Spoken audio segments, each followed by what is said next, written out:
નમસ્કાર, સ્વાગત છે આપનું કચ્છ ઉદય ટીવી ન્યૂઝમાં। હું છું દીપિકા પાંચાણી। તો બુલેટિનની શરૂઆતમાં એક નજર હેડલાઇન્સ પર। ગાંધીધામ રેલવે સ્ટેશનમાં પ્લેટફોર્મ નંબર 1 સામેથી મળી લાશ। લોહીથી ખરડાયેલી લાશ મળતા હત્યાની આશંકા। યુવાનના શરીરના ગુપ્ત ભાગે પહોંચાડાઈ ઈજાઓ। કચ્છ સીઆરસી કોન્કલેવનું કરાયું આયોજન। ગત વર્ષે કંપનીઓએ સામાજિક જવાબદારી માટે વાપર્યા 350 કરોડ। કંપનીઓએ રજૂ કરેલી વિગતો તંત્રના ગળે ન ઉતરી। માઇનિંગ મિનરલ ઇફેક્ટેડ વિસ્તારોનો કરાશે વિકાસ। પાણી, આરોગ્ય, શિક્ષણ સહિતની પાયાની સુવિધા વિકસાવાશે। માઇનિંગ ડિપાર્ટમેન્ટ દ્વારા ફાળવાયા ₹30 કરોડ। ₹10ના સિક્કા દરેક બેંકોને સ્વીકારવા અનિવાર્ય। જો બેંકો કે વેપારીઓ સિક્કા નહીં સ્વીકારે તો ગયા। જિલ્લા કલેક્ટરે લીડ બેંકને તપાસ કરવા કર્યો આદેશ। ને સંપાદન થયેલી જમીન પરથી ક્યારે હટશે દબાણ? હોસ્પિટલ રોડ પર ઠેર ઠેર કરાયું છે દબાણ। ભાડા દ્વારા માત્ર નોટિસો આપીને મનાવાયો સંતોષ। ગાંધીધામના બીએસએફ સેક્ટરમાં ઘૂસણખોરીનો પ્રયાસ કરનાર શખ્સને બીએસએફ દ્વારા ઝડપી પાડવામાં આવ્યો હતો। આ શખ્સની પ્રાથમિક પૂછતાછ કર્યા બાદ ગાંધીધામ એ ડિવિઝન પોલીસને સોંપવામાં આવ્યો હતો। તો આ શખ્સ પાસેથી કંઈ જ શંકાસ્પદ ચીજ વસ્તુઓ મળી નથી। સમગ્ર ઘટનાની પ્રાપ્ત વિગતો અનુસાર ગત રાત્રે 1 વાગ્યાના અરસામાં આ શખ્સે બીએસએફના કેમ્પસમાં ઘૂસવાનો પ્રયાસ કર્યો હતો। તે દરમિયાન સંતરીઓએ જોઈ જતા તેને ઝડપી પાડવામાં આવ્યો હતો।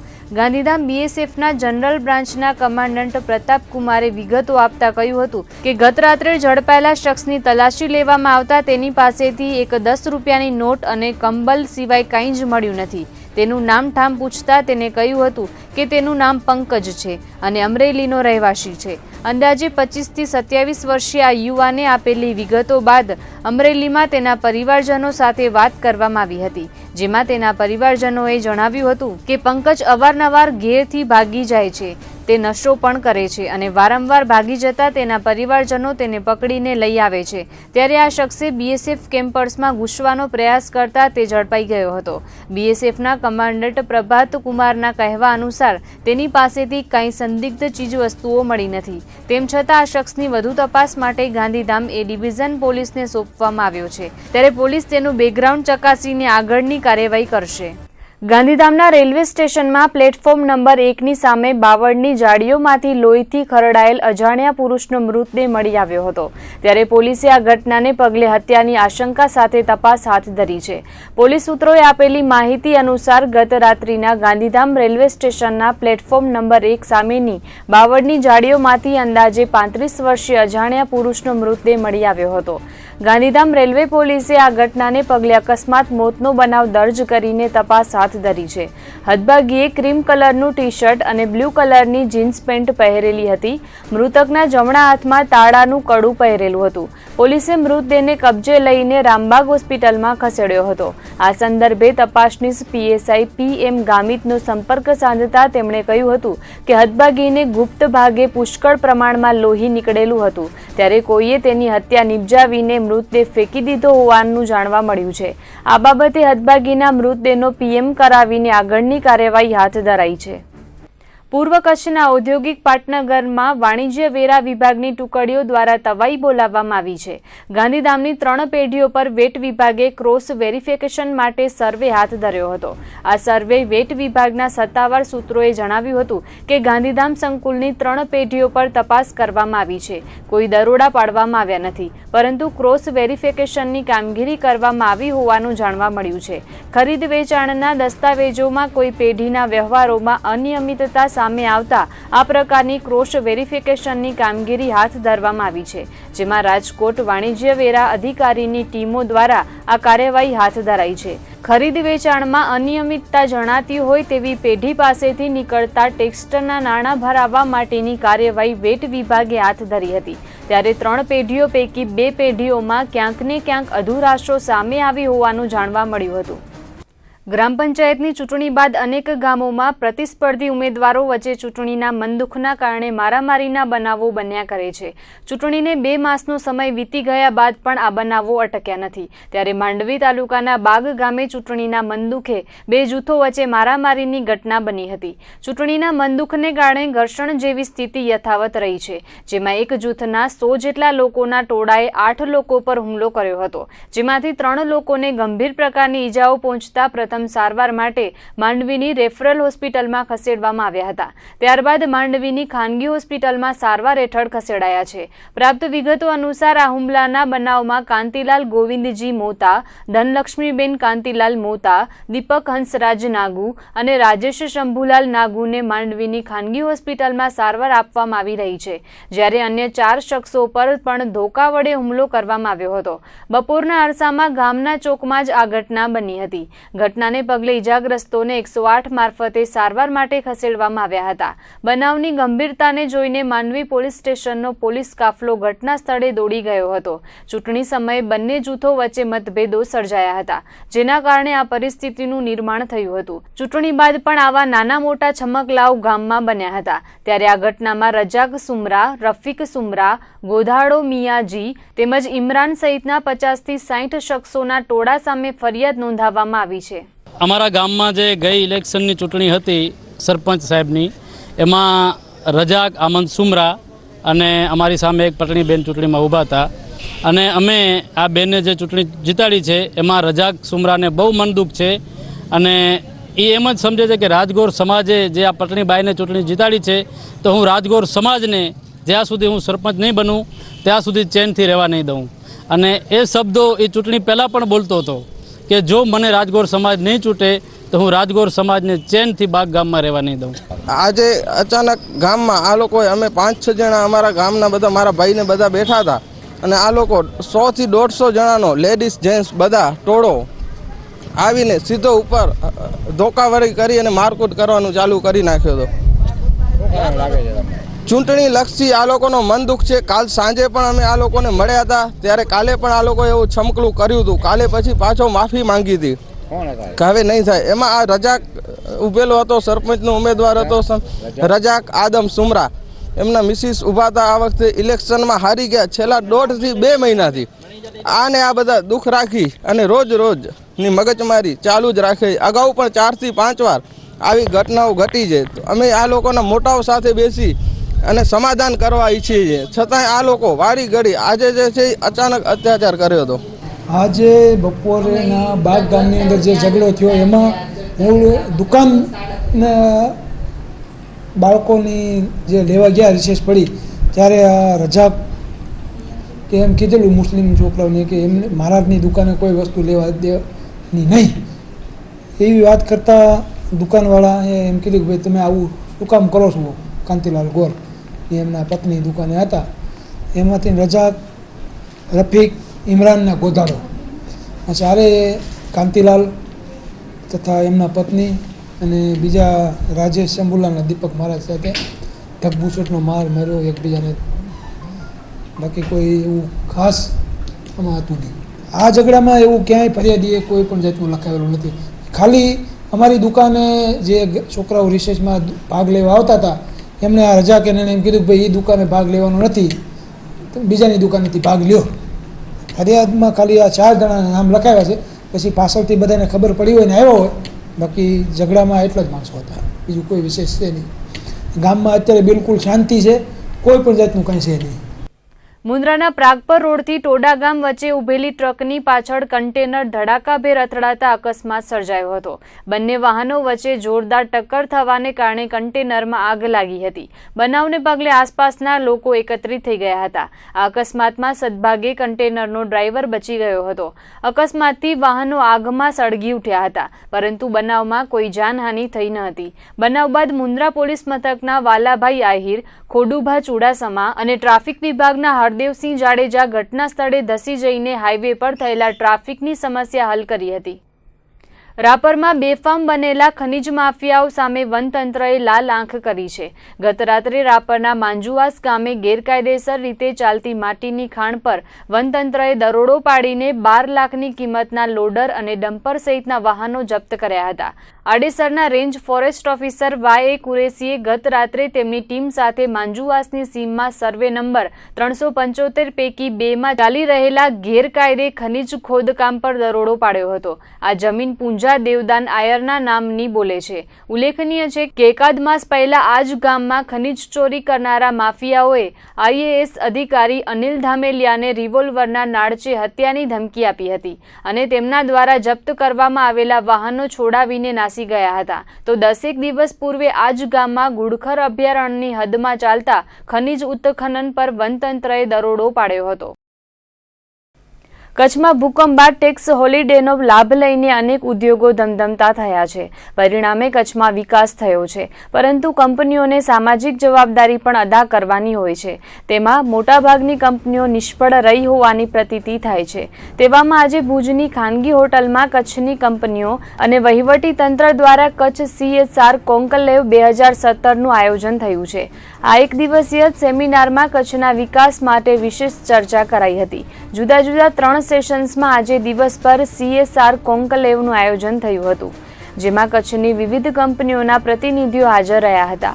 આ કોન્કલેવમાં પ્રથમ 2 ટેકનિકલ સેશન્સમાં કચ્છની કંપનીઓ દ્વારા અદા કરવામાં આવેલી સામાજિક જવાબદારીઓ અંગે ચર્ચા કરાઈ હતી, જેમાં તમામ કંપનીઓનું પ્રતિનિધિત્વ કરતી સંસ્થા ફોકિયા દ્વારા એવો દાવો કરવામાં આવ્યો હતો કે ગત વર્ષે કચ્છની કંપનીઓએ CSR હેઠળ 350 કરોડની કામગીરી કરીને પોતાની સામાજિક જવાબદારી અદા કરી છે. કોન્કલેવમાં અધિકારીઓ અને કંપનીઓ દ્વારા થયેલી ચર્ચામાં એવું નક્કી કરાયું હતું કે હવે તમામ કંપનીઓ સાથે મળીને કામગીરી કરશે. અગાઉ કંપનીઓ પોતપોતાની રીતે પ્રોજેક્ટ હાથ ધરતી હતી, પરંતુ હવે તમામ કંપનીઓ સાથે મળીને જુદા જુદા પ્રોજેક્ટ હાથ ધરશે. કંપનીઓએ 350 કરોડના કરેલા વિકાસ કામોમાં વિવિધ ગામોમાં પાયાની સુવિધા, વૃક્ષારોપણ, સ્વચ્છતા, શૈક્ષણિક તેમજ આરોગ્ય સહિતના ક્ષેત્રોમાં કામગીરી થઈ હોવાના દાવાઓ કર્યા હતા. સાથે જ કંપનીઓ દ્વારા કરાયેલી કામગીરીનું પ્રેઝન્ટેશન પણ રજૂ કરવામાં આવ્યું હતું.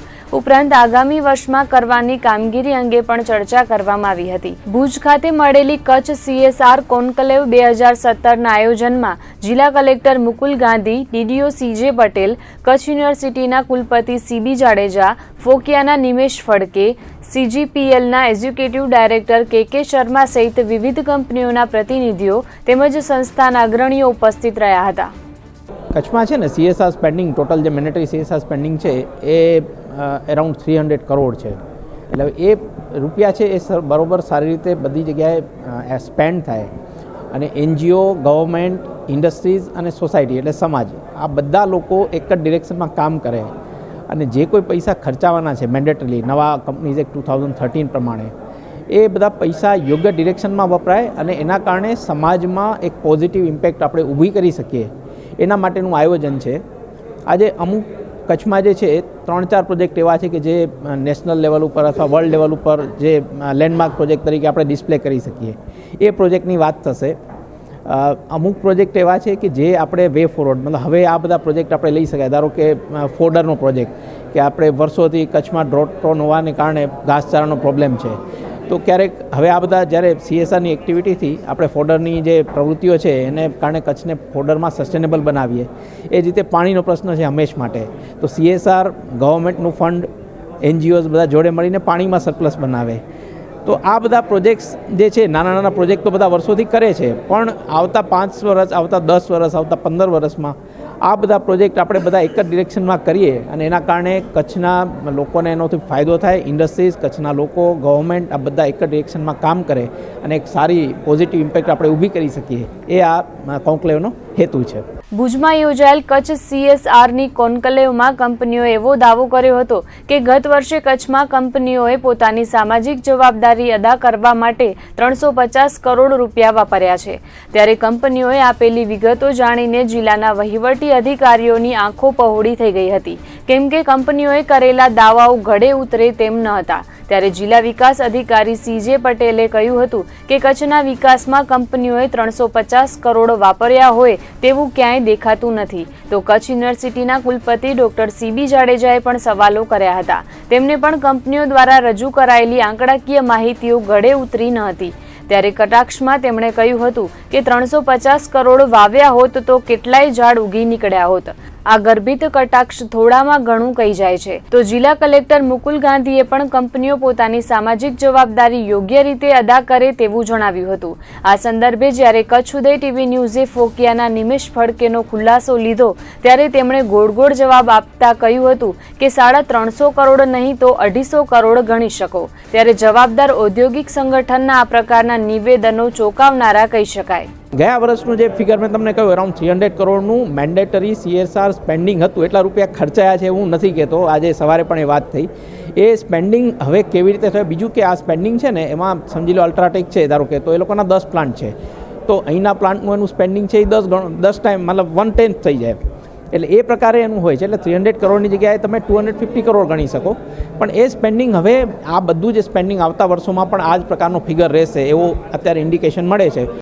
CSR કોન્કલેવમાં બપોર બાદના અંતિમ સેશનમાં વિવિધ MOU કરવામાં આવ્યા હતા, જેમાં પાણીની કામગીરી માટે મહત્વના MOU, અછત જેવી સ્થિતિમાં ઘાસચારો પૂરો પાડવા માટે MOU તેમજ શૈક્ષણિક ક્ષેત્રે પણ કામગીરી કરવા માટેના કરાર થયા હતા.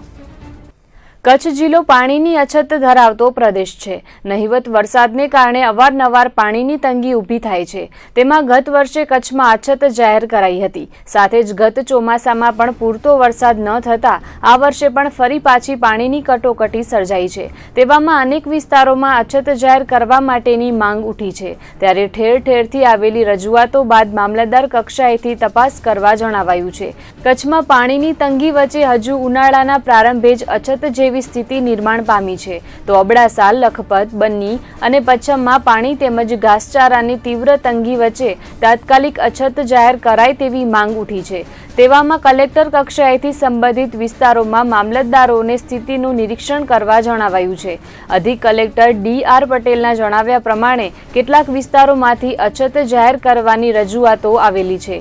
ત્યારે આ રજૂઆતોને પગલે જે તે વિસ્તારના મામલતદારોને સર્વે કરીને વાસ્તવિક પરિસ્થિતિનો રિપોર્ટ કરવા જણાવાયું છે. એકાદ સપ્તાહ બાદ સ્થાનિકે નિરીક્ષણ કરીને જે રિપોર્ટ આવશે તેના આધારે આગળની પ્રક્રિયા અંગે વિચારણા કરાશે તેવું અધિક કલેક્ટર DR પટેલે અંતમાં ઉમેર્યું હતું. કચ્છ જિલ્લામાં માઇનિંગ અને મિનરલના ઇફેક્ટેડ અને અનઇફેક્ટેડ વિસ્તારોના વિકાસ માટે માઇનિંગ ડિપાર્ટમેન્ટ દ્વારા 30 કરોડની ગ્રાન્ટ ફાળવવામાં આવી છે, જેમાં જિલ્લાના વહીવટી તંત્રને આ વિકાસ કામોનું આયોજન ઘડીને વિભાગને સોંપવા તાકીદ કરાઈ છે. ત્યારે આ સંદર્ભે જિલ્લા કલેક્ટરની અધ્યક્ષતામાં મહત્વની બેઠક મળી હતી. માઇનિંગ ઇફેક્ટેડ વિસ્તારોના વિકાસ માટે ડિસ્ટ્રિક્ટ મિનરલ ફાઉન્ડેશન ઓફ કચ્છનું ગઠન કરીને ઇફેક્ટેડ વિસ્તારોનો વિકાસ કરવામાં આવશે, જેમાં શિક્ષણ, આરોગ્ય, સિંચાઈ, ઇન્ફ્રાસ્ટ્રક્ચર, પાણી, ઘાસચારો, તળાવ સહિતની પ્રાથમિક સુવિધાઓ વિકસાવવામાં આવશે. માઇનિંગ ડિપાર્ટમેન્ટ દ્વારા આ માટે 30 કરોડની ગ્રાન્ટ ફાળવવામાં આવી છે. પ્રથમ વખત આ રકમની ફાળવણી થતાં તેનું આયોજન ઘડવા વિવિધ અધિકારીઓની એક કમિટી બનાવવામાં આવશે અને આ કમિટી દ્વારા 2019 સુધીના વિકાસ કામોનું વિઝન તૈયાર કરીને માઇનિંગ વિભાગને મોકલવામાં આવશે. ત્યારબાદ દર વર્ષે વિભાગ દ્વારા 30 કરોડની ગ્રાન્ટ ફાળવવામાં આવશે તેવું જિલ્લા કલેક્ટર મુકુલ ગાંધીએ જણાવ્યું હતું. ડિસ્ટ્રિક્ટ મિનરલ ફાઉન્ડેશન ઓફ કચ્છની મળેલી બેઠકમાં જિલ્લા collector Mukul Gandhi, DDO CJ Patel, જિલ્લા આયોજન અધિકારી MR રાઓલ, પાણી પુરવઠા વિભાગના અધિક્ષક ઇજનેર LN ફફલ સહિત વિવિધ વિભાગના અધિકારીઓ ઉપસ્થિત રહ્યા હતા. માઇનિંગ ડિપાર્ટમેન્ટ છે ગાંધીનગર, એના તરફથી એકચ્યુઅલી અહીંયા જિલ્લા ખાતે ડિસ્ટ્રિક્ટ મિનરલ ફાઉન્ડેશનની આપણે રચના કરવાની થતી હતી. તો એ જે ડિસ્ટ્રિક્ટ મિનરલ ફાઉન્ડેશનની આપણે જિલ્લા કક્ષા ખાતે આપણે રચના કરી છે. એની આજે ફર્સ્ટ મિટિંગ હતી. હવે આનો ઓબ્જેક્ટિવ એવું છે કે ખાસ કરીને માઇનિંગ અફેક્ટેડ એરિયાઝ અને એરિયાઝના જે પીપલ્સ હોય એના માટે આપણે આગામી 4 વર્ષમાં જે આયોજન કરવાનું થતું હોય, ખાસ કરીને વિકાસના કામો લેવાના થતા હોય ને એ બધાનું જે છે એમાં ઇન્ફ્રાસ્ટ્રક્ચરના કામો હોય છે, રસ્તા, પાણી, શિક્ષણ, આરોગ્ય વગેરે લગતા કામો છે, એની પણ આપણે લગભગ શું વિચારી શકીએ આ દિશામાં અને 4 વર્ષનું વિઝન ડોક્યુમેન્ટ આપણે કેવી રીતે તૈયાર કરી શકીએ એ આ મિટિંગનું એક મેઇન ઓબ્જેક્ટિવ હતું. ખાસ કરીને આપણે જાણીએ છીએ કે માઇનિંગ એરિયાઝ અને એના ઘણા બધા કોમ્પ્લિકેશન હોય છે. માઇનિંગ એરિયાને લીધે એન્વાયરમેન્ટના પ્રોબ્લેમ હોય છે, પીપલના પ્રોબ્લેમ હોય છે, ત્યાંના ઇન્ફ્રાસ્ટ્રક્ચર રિલેટેડ ઘણા પ્રોબ્લેમ થતા હોય છે. તો એ એરિયાના સારું ડેવલપમેન્ટ આપણે કરી શકીએ. જે પર્ટિક્યુલર અમુક પીપલને જે આના લીધે અસર થાય છે તો એ પીપલોને થોડો ઘણો લાભ આપી શકીએ અને એ વિસ્તાર ઉપર આપણે વિકાસના કામો અથવા તો પર્ટિક્યુલર એ વિસ્તાર ઉપર બીજી જે ગવર્મેન્ટની બીજી યોજનાઓમાંથી આપણે લાભ નથી આપી શકતા તો એ હેઠળ આપણે આની અંદર સમાવેશ કરી અને લાભ આપી શકીએ. ભુજના હોસ્પિટલ રોડ પર દબાણ કોઈ મોટી વાત નથી, પરંતુ વર્ષો પહેલા જે જમીન સંપાદન થઈ ચૂકી છે તે જમીન પરથી પણ માલિકો હટ્યા નથી. ભાડા દ્વારા અનેક વખત નોટિસો પાઠવીને દબાણ હટાવવા માટે રજૂઆત કરવામાં આવી ચૂકી છે. તેમ છતાં પણ સંપાદન થયેલ જમીન પરથી જમીન માલિકોએ દબાણ હટાવ્યા નથી. ત્યારે ભાડાએ ફરી એક વખત છેલ્લી નોટિસ આપીને 7 દિવસમાં જમીન ખાલી કરવા જણાવ્યું છે. હોસ્પિટલ રોડ ડીપી રોડના કારણે ભાડા દ્વારા અગાઉ દબાણ હટાવવામાં આવ્યો હતો, પરંતુ જે તે વખતે અમુક કારણોસર દબાણ હટાવવાની કામગીરી સ્થગિત કરી દેવામાં આવી હતી, જેના કારણે પીજીવીસીએલ સર્કલથી ભુજ ઇંગ્લિશ સ્કૂલ સુધીના દબાણો હટાવવાના બાકી રહી ગયા હતા. આ દબાણ હટાવવા બાબતે જમીન માલિકોને અનેક વખત નોટિસો પણ પાઠવવામાં આવી હતી. ત્યારે હવે ભાડા દ્વારા જે જમીન સંપાદન થઈ ગઈ છે તે જમીન પરથી દબાણો હટાવવાનો નિર્ણય કર્યો હતો. ભાડાએ 4 જાન્યુઆરીના રોજ હોસ્પિટલ રોડ પરના 14 જેટલા જમીનધારકોને નોટિસ પાઠવીને જમીન ખાલી કરવા આદેશ કર્યો હતો. તેમ છતાં પણ આજે 1 માસથી વધુનો સમય વીતી ગયો હોવા છતાં પણ ભાડાના અધિકારીઓ દ્વારા દબાણ હટાવની કામગીરી શરૂ કરાઈ નથી. ભાડાએ પાઠવેલ નોટિસમાં જણાવ્યું હતું કે જો તમે મકાન કે બીજું બાંધકામ દૂર નહીં કરો તો બાંધકામને તોડી પાડવામાં આવશે. હોસ્પિટલ રોડ પર દરરોજ ટ્રાફિકની સમસ્યા ઉદ્ભવી રહી છે. વહેલી સવારથી જ લોકોને ભારે ટ્રાફિકનો સામનો કરવો પડતો હોય છે. સંપાદન થઈ ગયેલી જમીન હોવા છતાં પણ ભોગવટો કરનાર લોકોએ પોતાનું બાંધકામ હટાવ્યું નથી. ઉપરાંત આ દુકાનો કે હોસ્પિટલ બહાર વાહનો પાર્ક કરતા હોવાથી ટ્રાફિકની સમસ્યા વધુ વકરે છે અને ક્યારેક ટ્રાફિક બાબતે લોકો બાખડી પણ પડતા હોય છે. ભાડા દ્વારા અનેક વખત નોટિસો પાઠવાઈ છે અને બાંધકામ તોડી પાડવાની ચીમકી પણ ઉચ્ચારાઈ છે. તેમ છતાં પણ જમીનધારકો દ્વારા દબાણ હટાવતું નથી અને ભાડા દ્વારા કોઈ કામગીરી કરવામાં આવતી નથી. ભાડાના ચેરમેન કિરીટ સોમપુરાને કોઈની સ્નેહ શરમ નડતી હોય તેવું જણાઈ રહ્યું છે. હાલ તો ચેરમેને જણાવ્યું છે કે અધિકારીઓ વ્યસ્ત હોવાને કારણે દબાણ હટાવી શકાયું નથી. ત્યારે આગામી ટૂંક સમયમાં જ આ દબાણને દૂર કરવામાં આવશે. હવે જોવું એ રહ્યું કે હોસ્પિટલ રોડનું દબાણ દૂર થાય છે કે નહીં. અમે હોસ્પિટલ રોડ તે અગાઉ પણ અમે દબાણો દૂર કર્યા હતા. એમાં કેટલાક દબાણો ફરીથી થઈ ગયા અને કેટલાક તોડવાના કોઈ પણ કારણોસર રહી ગયા હતા. એમાં અમે હોસ્પિટલ રોડ 4 રસ્તા એટલે અજરામણ ચોક જેને કહેવાય ત્યાંથી જીબી સુધીનો એ રસ્તો, એમાં ટ્રાફિક સમસ્યા ખૂબ છે અને ખૂબ ફરિયાદો આવી છે લોકોને અમારી પાસે. ત્યારે અમે એને ફરીથી નોટિસ આપી. અગાઉ નોટિસ આપી જ દીધેલી હતી અમે આજથી 2 વર્ષ પહેલાં. ફરીથી નોટિસ આપી અને એ નોટિસના પણ 7 દિવસ પૂરા થઈ ગયા છે. એટલે અમે આખું સંકલન ગોઠવી બધા તંત્રને સાથે રાખી અને દબાણ દૂર કરવા મક્કમ છીએ. આ વસ્તુ રહી ગઈ છે એટલે ડિલે થાય છે. મને પણ એની ચિંતા છે, કારણ કે એક હોસ્પિટલ મહત્વનો રસ્તો છે, ટ્રાફિક સમસ્યા ત્યાં ખૂબ છે અને સ્વાભાવિક લોકોને પણ બીજા નાના વેપારીઓને થાય કે અમારા નાના વેપારીનું દબાણ દૂર થયા છે તો આટલા આ મોટા આટલા માથાનું દબાણ કેમ દૂર નથી થતા, તમે ચોક્કસ કરવાના. અમારે એવું કંઈ નથી, કોઈની શરમ રાખવી કે એવું કંઈ નથી, પણ અમુક જે મુખ્ય રહી ગયા છે ને તોડવાના અઘરા છે, માટે જે તે વખતે તૂટ્યા નહીં. કારણ કે કોલમ સ્ટ્રક્ચર 7 માળના તોડવા એટલે એમાં સાધન જોઈને ઘણી બધી અડચણ આવીને એવા ઘણા પ્રશ્નો ને પછી 2-3 દિવસ 4 દિવસ એટલે પોલીસ સિક્યુરિટી પણ ઓછી થઈ જાય, એને પણ અન્ય કામો ચાલ્યા જાય, એવા કારણોસર રહી જતું હતું. હવે અમે પાર્ટ કરી નાખ્યા છે કે આખો સળંગ નથી લેતા, પણ હોસ્પિટલ 4 રસ્તાથી જીબી સુધી પછી બીજો ફેસ લેશું, પછી ત્રીજો ફેસ લેશું. પણ મુખ્ય જે છે ને જીબી 4 રસ્તાથી આ હોસ્પિટલ 4 રસ્તાથી જીબી સુધીનો મુખ્ય દબાણ છે. બાકી બહુ ઓછા છે ખરા ઓછા છે, એ પણ અમે લેશું. નોટબંધી બાદ ભારતીય ચલણના 10ના સિક્કા ડુપ્લિકેટ હોવાની અફવાઓની બજાર હજુ પણ ગરમ છે. છેલ્લા 3 માસથી 10ના સિક્કા વેપારીઓ સ્વીકારતા નથી, જેથી લોકોને મુશ્કેલીઓનો સામનો કરવો પડી રહ્યો છે. તો હવે અમુક પ્રાઇવેટ બેંકો પણ 10ના સિક્કા ન સ્વીકારતા લોકોની મુશ્કેલીઓમાં વધારો થયો છે. આજે કોલેજ રોડ પાસે આવેલી યુકો બેંક દ્વારા 2000 રૂપિયાના 10ના સિક્કા ન સ્વીકારવાની વાત બહાર આવી હતી. આ અંગે કચ્છ કલેક્ટર મુકુલ ગાંધીને મીડિયા દ્વારા રજૂઆત મળી હતી, જેને પગલે કલેક્ટરે કચ્છની લીડ બેંકના મેનેજર સંજય સિન્હા સાથે વાત કરીને બેંકમાં 10ના સિક્કા સ્વીકારાય છે કે કેમ તેનો જવાબ માંગ્યો છે. કલેક્ટરે જણાવ્યું હતું કે રિઝર્વ બેંકની ગાઈડલાઈન મુજબ 10ના સિક્કા ભારતીય ચલણમાં અમલી છે, ત્યારે તેનો અસ્વીકાર કરી શકાય નહીં અને લોકોને ભ્રમક પ્રચારમાં ન આવવાની અપીલ કરી હતી. ઉપરાંત જો કોઈ વેપારી કે બેંક દ્વારા 10ના સિક્કા ન સ્વીકારવામાં આવે તો તેના વિરુદ્ધ કાયદાકીય કાર્યવાહી કરવાની ગાઈડલાઈન પણ રિઝર્વ બેંક દ્વારા પ્રસિદ્ધ કરવામાં આવી છે, જેથી તમામ બેંક અને વેપારીઓ 10ના સિક્કા સ્વીકારશે અને જો કોઈ આવી રજૂઆત મળશે તો તેના વિરુદ્ધ કાર્યવાહી કરવાની વાત પણ કલેક્ટરે કરી હતી. આ અંગે તાજેતરમાં ભારતીય રિઝર્વ બેંક ઓફ ઇન્ડિયા તરફથી તમામ લોકોને જાણકારી માટે તેમજ તમામ બેંકોની જાણકારી માટે પરિપત્ર ઇસ્યુ કરવામાં આવેલો છે. પ્રેસ રિલીઝ પણ આપવામાં આવેલી છે કે 10ના ચલણી સિક્કા છે એ માન્ય છે અને એમાં કોઈ પ્રશ્ન છે નહીં. જે પણ વેપારી મિત્રો 10ના સિક્કા નથી સ્વીકારતા તેમને અને તેમાં તમામ બેન્કર્સ જો એવી પણ કોઈ ફરિયાદ મળતી હોય કે બેન્કર્સ દ્વારા પણ ન સ્વીકારવામાં આવે તો બેન્કર્સને પણ મારી અપીલ છે કે ભારતીય રિઝર્વ બેંકનો જે પરિપત્ર છે એનું આપણે સર્વે પાલન કરીએ અને લોકોનો કાયદેસરના ચલણમાં વિશ્વાસ ડગી જાય એવા પ્રકારના કોઈ પણ કૃત્યો ન કરીએ. લોકોની ફરિયાદ આવશે તો અમે લીડ બેંક મારફતે અમે સંબંધિત બેંક મેનેજરને સ્પષ્ટીકરણ મેળવીશું. ભારતીય ચૂંટણી પંચ દ્વારા ચૂંટણી કાર્ડમાંથી નવા પીવીસી ચૂંટણી કાર્ડ બનાવવાની યોજના અમલી બનાવાઈ હતી, પરંતુ આ યોજનાનો ગેરઉપયોગ થતો હોવાની અનેક ફરિયાદો ઉઠી હતી.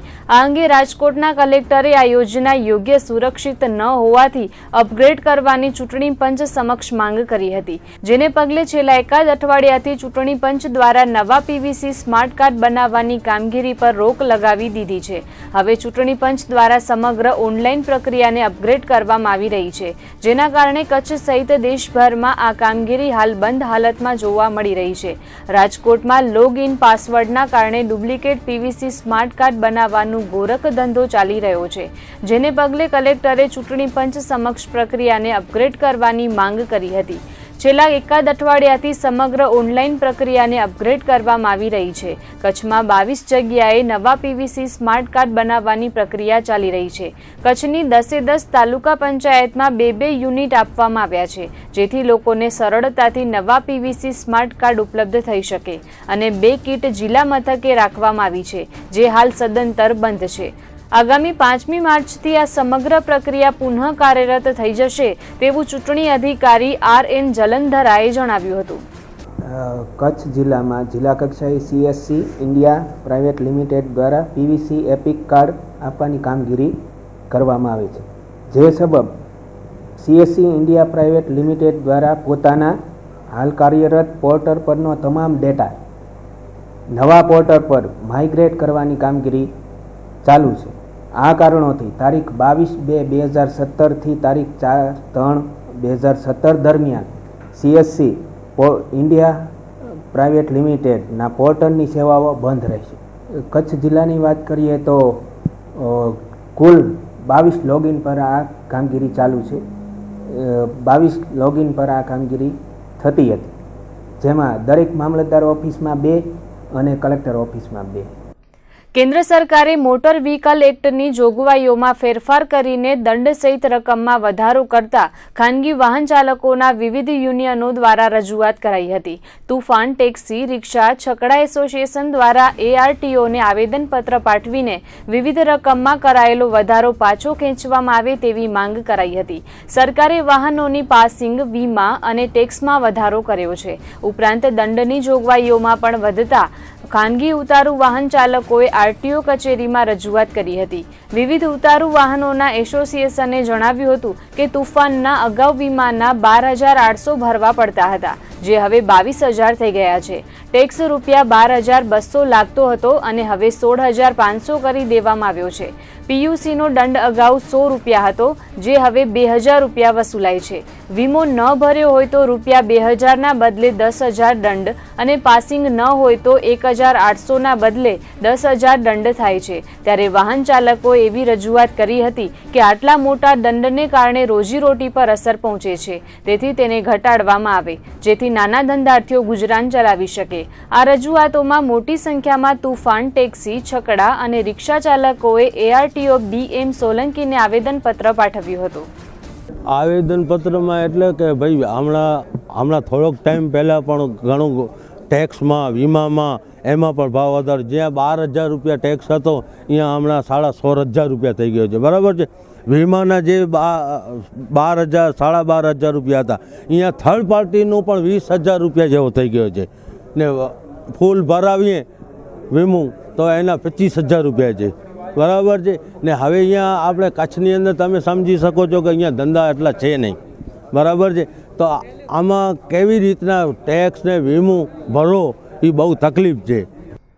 ઉનાળુ વેકેશનમાં રેલવે મુસાફરીની સુવિધા વધારવા માટે રેલવે વિભાગે ખાસ ટ્રેન સુવિધા શરૂ કરી છે, જે એપ્રિલથી જૂન સુધી સાપ્તાહિક રીતે વધારાની ટ્રેનો દોડાવવામાં આવશે. જેમાં મુંબઈથી લખનૌની ટ્રેન 13મી એપ્રિલથી 29મી જૂન સુધી અઠવાડિયામાં 2 વખત દોડાવવામાં આવશે. તેવી જ રીતે બાંદ્રા ગોરખપુર 8 એપ્રિલથી 24 જૂન, બાંદ્રા જમ્મુ તાવી 10 એપ્રિલથી 26 જૂન, મુંબઈ સેન્ટ્રલથી જલંધરની ટ્રેન 9 એપ્રિલથી 25 જૂન તેમજ અમદાવાદથી પટના વચ્ચેની ટ્રેન 10 એપ્રિલથી 26 જૂન વચ્ચે દોડાવવામાં આવશે. આ સાથે જ રેલવે મંત્રાલયે એક વિશેષ સુવિધાનો પાયલોટ પ્રોજેક્ટ શરૂ કર્યો છે, જેમાં હવે ATMમાંથી રેલવે ટિકિટ પણ નીકળી શકશે. એક મીડિયા રિપોર્ટ અનુસાર રેલવેએ વર્ષ 2016માં સ્ટેટ બેંક ઓફ ઇન્ડિયા સાથે મળીને આ પાયલોટ પ્રોજેક્ટ શરૂ કર્યો છે, જેના પરિણામ હવે આવવા લાગ્યા છે. રિપોર્ટ અનુસાર રેલવે બોર્ડ અને સ્ટેટ બેંકના અધિકારીઓ વચ્ચે ચર્ચા કરાઈ હતી. સેન્ટર ફોર રેલવે ઇન્ફોર્મેશન સિસ્ટમે એક સોફ્ટવેર તૈયાર કરવાનું શરૂ કર્યું છે. તેના મારફતે ATM દ્વારા જનરલ ટિકિટ મેળવી શકાશે. આ પાયલટ પ્રોજેક્ટ અંતર્ગત ઝારખંડના ટાટાનગર રેલવે સ્ટેશન પર ઓટોમેટિક ટિકિટ વેન્ડિંગ મશીન લગાડવામાં આવ્યું છે, જેને ધારી સફળતા મળતા આ પ્રોજેક્ટ અમલમાં મુકાશે. પશ્ચિમ Bharat SC, ST, OBC mahapanchayat દ્વારા દલિતોના પ્રશ્નો અંગે લડત ચલાવવામાં આવશે. આ સંગઠનને મજબૂત બનાવવા કચ્છમાં રાષ્ટ્રીય નેતાઓ દ્વારા સભા યોજાઈ હતી. આ દલિતોના પ્રશ્નો મુદ્દે કલેક્ટરને રજૂઆત કરાઈ હતી. OBC, SC, ST, OBC mahapanchayat એક સામાજિક અભિયાન અમે ચલાવી રહ્યા છીએ. બરાબર. તેમાં જે કાંઈ દલિત ભાઈઓના પ્રશ્નો હશે તે અમે એનું નિવારણ કરશું. અને આના વિશે મહાસભા એકનું સંમેલન યોજેલ કોટડા હસ્તકલાનગર મુકામે, તેમાં અમે કલેક્ટરને પણ આવેદનપત્ર પાઠવેલ છે. ખાસ કરીને કોઈ દલિત ભાઈઓ ઉપર અત્યાચાર કે આ તે જે કોઈ કામ ખરાબ પ્રવૃત્તિ જે થાય છે બીજી કોમો દ્વારા, તેના માટે અત્યાચાર નિવારણ માટે અમે પ્રશ્નો હલ કરાવશું. તાજેતરમાં જ ભુજ નગરપાલિકાની સામાન્ય સભા મળી હતી. આ સામાન્ય સભામાં બજેટ રજૂ થવાનું હતું, પરંતુ વિપક્ષ પ્રેરિત લોકોએ પાણી મુદ્દે હંગામો કરીને સામાન્ય સભાને ચાલવા દીધી ન હતી. વિપક્ષી નેતા રાજેન્દ્રસિંહ જાડેજા દ્વારા કારોબારી ચેરમેન શૈલેન્દ્રસિંહ જાડેજા પર અટેક કરવામાં આવ્યો હતો, જેને પગલે તેમની તબિયત લથડતા ખાનગી હોસ્પિટલમાં સારવાર માટે ખસેડવામાં આવ્યા હતા. આ અંગે કારોબારી ચેરમેને કચ્છ ઉદય સાથે વાત કરતા જણાવ્યું હતું કે વિપક્ષ દ્વારા આ સામાન્ય સભામાં માત્ર મારા પર જ અટેક કરવાનો નિર્ધાર કરાયો હતો, જેને પગલે ભુજની જનતા માટે સત્તાપક્ષ દ્વારા તૈયાર કરાયેલ બજેટની રૂપરેખા પણ જાહેર કરી શકાઈ ન હતી. શૈલેન્દ્રસિંહે વધુમાં જણાવ્યું હતું કે વિપક્ષ પાસે છેલ્લા ઘણા વર્ષોથી સત્તા ન હોવાથી તે સત્તા મેળવવા માટે હવાતિયા મારી રહી છે, પરંતુ આગામી સમયમાં પણ કોંગ્રેસ પાસે ક્યારેય સત્તા નહીં આવે તેવું ઉમેર્યું હતું. જો આ સામાન્ય સભાને ચલાવવા દેવામાં આવી હોત તો સત્તાપક્ષ વિપક્ષની તમામ માંગો સ્વીકારવા તૈયાર હતો, પરંતુ વિપક્ષને હંગામામાં જ રસ હોવાથી અને કારોબારી ચેરમેન પર અટેક કરવાનો વિચારીને જ વિપક્ષી નગરસેવકો સામાન્ય સભામાં પહોંચ્યા હતા તેવું શૈલેન્દ્રસિંહ જાડેજાએ જણાવ્યું હતું. ઘણીવાર વૃક્ષ પડતા હોય છે તો એ વાયર ઉપર પડે, એના લીધે થાંભલા પડી જતા હોય. કોઈ પણ ગાડી નીકળતી હોય કે હાઇટથી ઉપરની ગાડી આવતી હોય તો એમાં વાયર અટકી જાય તો પણ થાંભલા પડી જતા, એટલે લાઇટો પણ પડી જાય છે. આવા બધા નુકસાન ન થાય એના માટે શું કરવું, તો અમે પ્રમુખશ્રી અને અમારા શાસક પક્ષના નેતાને સાહેબ ચીફ ઓફિસરશ્રી બેસીને લાઇટ બ્રાન્ચને સાથે રાખીને આગામી દિવસોમાં એના માટે શું કરવું એના માટે વિચાર કરીશું. એટલે સાથે બેસીને નક્કી કરીશું કે એનો શું નિર્ણય લેવું હશે. તો જેના કેબલ જતા હશે એને બોલાવીને એમની સાથે એક મિટિંગ કરીને એનું યોગ્ય રીતે કઈ રીતે નિરાકરણ કરવું એ માટે સાથે બેસીને ચર્ચા કરીશું. એજન્ડા મુજબ ચર્ચા કરવાનું અમે દર વખતે કહેતા જ હોઈએ છીએ કે જે એજન્ડા હોય એ પ્રમાણે ચર્ચા કરો, એના જવાબ દેવા માટે પણ અમે તૈયાર છીએ. અને સામાન્ય સભામાં ચર્ચા ન કરવી હોય તો અમારી ઓફિસમાં બેસીને પણ ચર્ચા કરો, જે પણ વિષય હશે એના જવાબ દેવા અમે તૈયાર છીએ. આ તો એક કોંગ્રેસ પ્રેરિત કાવતરું હતું. ખાસ કરીને મને ટાર્ગેટ કરીને એક હુમલો કરીને જે ધમકી આપવામાં આવી, એટલે આ બધું જે કાવતરું હતું કોંગ્રેસનું, ખાસ કરીને હું તે દિવસે પણ લોકોનો, ભુજના નગરજનોનો આભાર માન્યો હતો અને આજે પણ માનું છું કે આપ સૌએ, આપને તકલીફ હતી એ અમે પણ સમજતા હતા, પણ તોય પણ તમને રેગ્યુલર નાવા ધોવા માટે અને પીવા માટે પાણી પહોંચી શકે એના માટે નગરપાલિકાએ પૂરેપૂરો પ્રયત્ન કર્યો હતો. અને કાલથી જ નર્મદાનું પાણી પણ આવી ગયું છે. આજે લગભગ સાંજ સુધી સમગ્ર ભુજમાં રેગ્યુલર પાણી આવતું ચાલુ થઈ જશે. 2-3 દિવસ રહીને જે રીતે એકાંતરે પાણી આપતા હતા એ જ રીતે એકાંતરે પાણી ભુજના નગરજનોને મળશે. મને કાંઈ ખબર નથી પડતી કે ઘણા વર્ષોથી સત્તાથી દૂર રહ્યા છે. હવે જ્યાં જુઓ ત્યાં વિધાનસભા હોય કે કોઈ રેલી હોય, જ્યાં હોય ત્યાં હવે મરણીય પ્રયાસ કરી રહ્યા છે. એ ગમે તેટલા મરણીય પ્રયાસ કરે, એમની સત્તા આજે પણ નથી આવવાની અને કાલે પણ નથી આવવાની. એમને હંમેશા વિરોધ પક્ષમાં જ રહેવાનું છે. ભુજ નગરપાલિકા અને સહજીવન સંસ્થા દ્વારા વેસ્ટ પીકર ડેની ઉજવણી કરવામાં આવી હતી. આ ઉજવણી અંતર્ગત ભુજ શહેરમાં કચરો વીણનાર એટલે કે વેસ્ટ પીકરનું સંગઠન તૈયાર કરવાનું આયોજન કરાયું છે. આ માટે નગરપાલિકા અને સહજીવન સંસ્થા દ્વારા ભુજ શહેરમાં કચરો વીણતા શ્રમિકોને યોગ્ય આજીવિકા મળી રહે તે માટે પ્રયાસો હાથ ધરાશે. ઠેર ઠેર કચરો વીણતા લોકો એક જ સ્થળે પોતાનો કચરો જમા કરાવીને પોતાની મહેનતનું વળતર મેળવી શકે તેવી સુવિધા વિકસાવવામાં આવશે. ભુજના વેસ્ટ પીકરોનું સંગઠન બનાવવા માટે તેઓને આઈડેન્ટિટી કાર્ડ પણ ઇસ્યુ કરવામાં આવ્યા હતા. આ ઉપરાંત તેઓને પૂરતું વળતર મળે, આરોગ્યની સવલતો મળે અને તેમની સુરક્ષા જળવાય તેવા હેતુથી કામગીરી કરવામાં આવશે. તો આગામી વિશ્વ મહિલા દિને શ્રમિક મહિલાઓને સ્વચ્છતાલક્ષી કીટ એનાયત કરવામાં આવશે. આ દરેક શ્રમિકોની એક આઈડેન્ટિટી ઊભી થાય. એને કચરો વીણે છે પણ એ એક આઈડેન્ટિટી સાથે નીકળે, એટલે એને આજે ઓળખ કાર્ડ અમે ઇસ્યુ કર્યા. અને સાથે સાથે આગામી 8મી તારીખના મહિલા દિવસ આવે છે તે દિવસે આ શ્રમિક કચરો વીણનારી બહેનોને એક સ્વચ્છતાલક્ષી કીટ અમે આપીશું કે જેનાથી એને આરોગ્ય અને સ્વચ્છતા સાથે એક સારું પ્રોત્સાહન મળે. એ માટેની એક આજે શરૂઆત અમે આ કાર્યક્રમથી કરી છે. આજે સમગ્ર ભારત દેશમાં વેસ્ટ પીકર ડે તરીકેની ઉજવણી થઈ રહી છે. એમાં ભુજ નગરપાલિકાએ આ પ્રમાણેનું એક આયોજનબદ્ધ કાર્યક્રમ કર્યો છે. આવતા ભવિષ્યમાં એમનું સારું સંગઠન, શ્રમિકોને સારી સગવડતા અને સ્વમાનભેર સમાજની વચ્ચે જીવી શકે એવા એને દરેક ખૂટતી સેવાઓ આપવા અમે તત્પર થયા છીએ. બોડી બિલ્ડિંગ ક્ષેત્રે સમગ્ર દેશમાં ભુજનું નામ રોશન કરનાર યુવાન નિખિલ મહેશ્વરીએ એનેસ્થેશિયા લીધા વિના સ્ટુડન્ટ એલ્બોનું ઓપરેશન કરાવતા ફરી એક વખત મજબૂત મનોબળનું ઉદાહરણ પૂરું પાડ્યું છે. ભુજના ડોક્ટર રશ્મિ શાહની હોસ્પિટલમાં આજે નિખિલ મહેશ્વરીના થયેલ બરસો રિમૂવલ ઓપરેશનમાં તેમણે એનેસ્થેશિયા લીધા વિના જ ઓપરેશન કરાવ્યું હતું. જોકે ડોક્ટર રશ્મિ શાહે તકેદારીના ભાગરૂપે એનેસ્થેશિયાના ડોક્ટર હિતેશ પટેલને ઓપરેશન થિયેટરમાં હાજર રાખ્યા હતા. નિખિલ મહેશ્વરી અગાઉ ડોક્ટર ચંદે પાસે પેટનું ઓપરેશન કરાવ્યું હતું. તે સમયે પણ એનેસ્થેશિયા લીધું ન હતું. માણસને સામાન્ય ઈજા થાય તો પણ અનેક પીડાઓ થતી હોય છે, પરંતુ હાથની કોણીનું ઓપરેશન કરાવવું અને તે પણ એનેસ્થેશિયા લીધા વિના સામાન્ય વ્યક્તિ આ અંગે વિચારી પણ ન શકે. એનેસ્થેશિયા આપવાની પ્રક્રિયાને સાદી ભાષામાં શરીરના કોઈ પણ અંગને ખરું કરીને અથવા તો નિર્જીવ અવસ્થામાં ફેરવીને શસ્ત્રક્રિયા થાય છે. નિખિલ મહેશ્વરી અગાઉ પણ આ પ્રકારની શસ્ત્રક્રિયાઓ કરાવી ચૂક્યા છે. હોસ્પિટલના ડોક્ટર નિલય પટેલે જણાવ્યું હતું કે સંભવત સ્ટુડન્ટ એલ્બો એટલે કે હાથની કોણીનો એનેસ્થેસિયા વગર કચ્છનું આ પ્રથમ ઓપરેશન છે. આજની વિશેષતા એવી છે કે આ ઓપરેશન આપણે એનેસ્થેસિયા જેને શીશી શૃંગારવાનું કહીએ છીએ એના વગર કરવામાં આવેલું છે. એ ખૂબ જ યુનિક કહી શકાય એ ટાઈપની સર્જરી છે.